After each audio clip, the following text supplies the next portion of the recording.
The right of self-defense is the right for persons to use reasonable force or defensive force for the purpose of defending one's own life or the lives of others, including, in certain circumstances, the use of deadly force. Theory. Justification does not make a criminal use of force lawful. If the use of force is justified, it cannot be criminal at all. The early theories make no distinction between defense of the person and defense of property, whether consciously or not. This builds on the Roman law principle of dominion, where any attack on the members of the family or the property it owned was a personal attack on the pater familias, the male head of the household, sole owner of all property belonging to the household, and endowed by law with dominion over all his descendants through the male line no matter their age. The right to self-defense is phrased as the principle of invi repella licit in the Digest of Justitian. In Leviathan, Hobbes proposed the foundation political theory that distinguishes between a state of nature where there is no authority and a modern state. Hobbes argues that although some may be stronger or more intelligent than others in their natural state, none are so strong as to be beyond a fear of violent death, which justifies self-defense as the highest necessity. In the two treatises of government, John Locke asserts the reason why an owner would give up their autonomy. The enjoyment of the property he has in this state is very unsafe, very unsecure. This makes him willing to quit a condition, which, however free, is full of fears and continual dangers. And it is not without reason that he seeks out, and is willing to join in society with others, who are already united, or have a mind to unite, for the mutual preservation of their lives, liberties and estates, which I call by the general name, property. In earlier times before the development of national policing, an attack on the family home was effectively either an assault on the people actually inside or an indirect assault on their welfare by depriving them of shelter or the means of production. This linkage between a personal attack and property weakened as societies developed, but the threat of violence remains a key factor. As an aspect of sovereignty, in his 1918 speech Politik als Sperif, Max Weber defined a state as an authority claiming the monopoly on the legitimate use of physical force within defined territorial boundaries.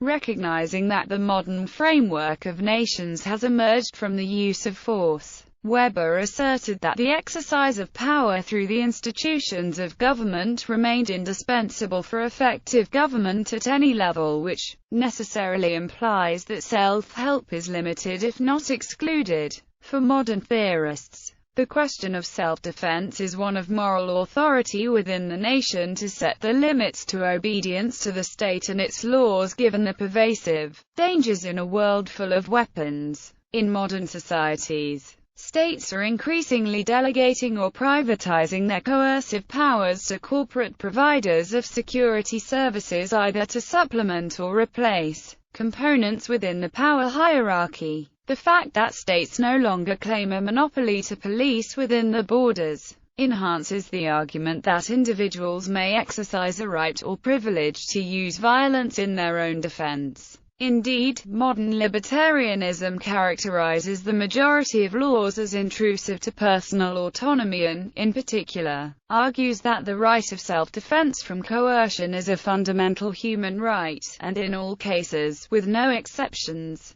justifies all uses of violence stemming from this right, regardless whether in defense of the person or property. In this context, note that Article 12 Universal Declaration of Human Rights states, "No one shall be subjected to arbitrary interference with his privacy, family, home or correspondence, nor to attacks upon his honor and reputation. Everyone has the right to the protection of the law against such interference or attacks." The inclusion of defense of one's family and home recognizes the universal benefit claimed to stem from the family's peaceable possession of private property. This general approach implicitly attacks Hofeld's focus on the correlative relationship between right and duty as an aspect of human interactiveness, as opposed to rights deemed implicitly more important because they attach to a person by virtue of his or her ownership of property. Further, it follows that, in this moral balancing exercise, laws must simultaneously criminalize aggression resulting in loss or injury, but decriminalize qualitatively identical violence causing loss or injury because it is used in self-defense. As a resolution of this apparent paradox and in defiance of Hofeld, Robert Nozick asserted that there are no positive civil rights, only rights to property and the right of autonomy. In this theory, the acquisition principle states that people are entitled to defend and retain all holdings acquired in a just way, and the rectification principle requires that any violation of the first principle be repaired by returning holdings to their rightful owners as of one time. Redistribution. Hence, in default of self-defense in the first instance, any damage to property must be made good either in kind or by value. Similarly, theorists such as George Fletcher and Robert Schopp have adopted European concepts of autonomy in their liberal theories to justify the right holder using all necessary force to defend his or her autonomy and rights. This right inverts the felicitation principle of utilitarianism, with the responsive violence being the greatest good to the individual, but accurately mirrors Jeremy Bentham, who saw property as the driving force to enable individuals to enhance their utilities through stable investment and trade.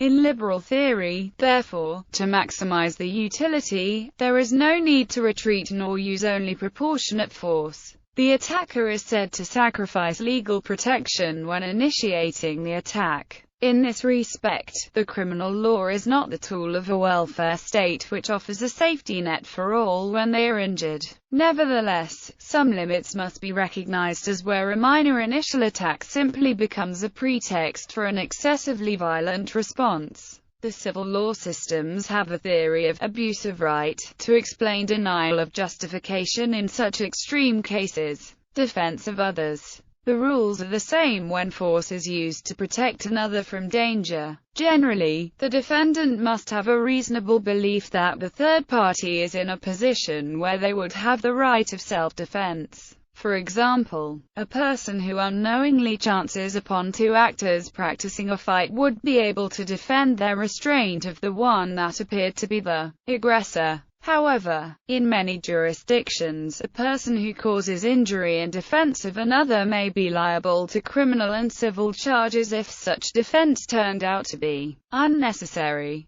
Defense of others is called pikuach nefesh in Jewish law. One may violate most negative commandments of the Torah in order to save someone's life. Definition in specific countries: Australia, Czech Republic, Sweden, England and Wales, United States. Bibliography. Carpenter, Catherine L. Of the Enemy Within, The Castle Doctrine, and Self-Defense. Marquette Law Review 86. 653-700. Sir Edward Coke, The First Part of the Institutes of the Laws of England, or A Commentary on Littleton. Dressler, Joshua, New Thoughts About the Concept of Justification in the Criminal Law. A Critique of Fletcher's Thinking and Rethinking, 32 UCLAL. Rev. 61. Fletcher, George P. Crime of Self-Defense. Bernhard Goetz and the Law on Trial, Chicago.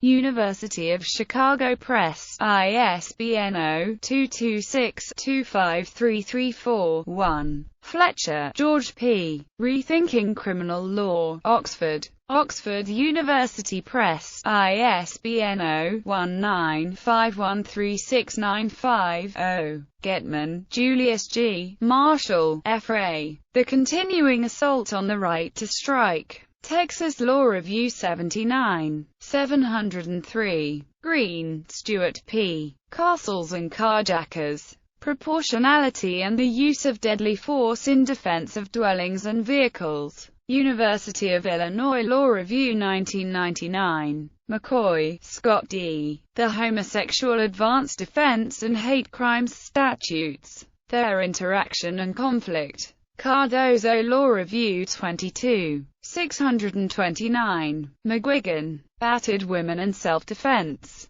Myths and Misconceptions in Current Reform Proposals. University of Pennsylvania Law Review 140. 379 to 486. DOI 10.2307 3,312,349. JSTOR 3,312,349. Norse. F. Self-defense and subjectivity. The University of Chicago Law Review 68, 1235-1308. DOI 10.2307 1,600,480. JSTOR 1,600,480. Shop, Robert F. Justification, Defenses and Just Convictions. Cambridge. Cambridge University Press. ISBN 0-521-62211-5. Segev, R.E.E.M. Fairness, Responsibility and Self-Defense. Santa Clara Law Review 45, 383-460. Semerero, Osservazioni sulla riforma della legittima difesa, virtù, legittima difensa e infractionem prudence, Revue de Science Criminelle, 1987, 865.